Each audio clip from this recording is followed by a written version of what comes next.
కొండమీద గ్రామంపైన అర్ధరాత్రి నిశ్శబ్దంగా ఉంది. గాలి గంభీరంగా వీచుతోంది.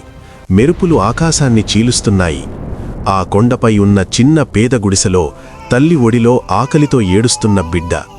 ఇంట్లో ఉన్నది ఒక్క గిన్నె అన్నం మాత్రమే. అప్పుడు తలుపు దగ్గర గంభీర స్వరం వినిపించింది. భిక్షాం దేహి. తల్లి తలుపు తీసింది. బయట జటాజుటుడైన భిక్షువు, కళ్లలో అగాధ శాంతి, చేతిలో కమండలం. క్షణమాలోచించి తన బిడ్డ కోసం పెట్టుకున్న చివరి అన్నమే అతని పాత్రలో వేసింది.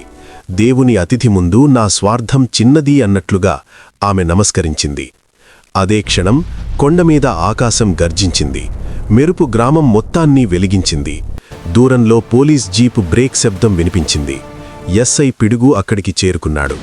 ఈ ప్రకంపనం సాధారణం కాదు అని గుడిసెవైపు అడుగులు వేశాడు.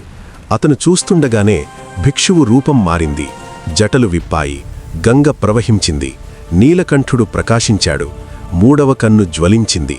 ఎస్ఐ పిడుగు కళ్లలో భక్తి మెరిసింది. అతను గంభీరంగా సల్యూట్ చేశాడు. ధర్మం ముందు చట్టం కూడా నమస్కారం చేస్తుంది. పరమశివుడు చిరునవ్వుతో ఆశీర్వదించాడు. పిడుగు, నీ ధర్మమే నా శక్తి. ఈ కొండమీద గ్రామాన్ని నీ సత్యంతో కాపాడు. గుడిసె అంతా కాంతితో నిండిపోయింది. బిడ్డ నవ్వింది. గ్రామం శాంతితో నిండింది. ఆ రోజు నుంచి ఆ గ్రామంలో అన్యాయం అడుగుపెట్టలేదు.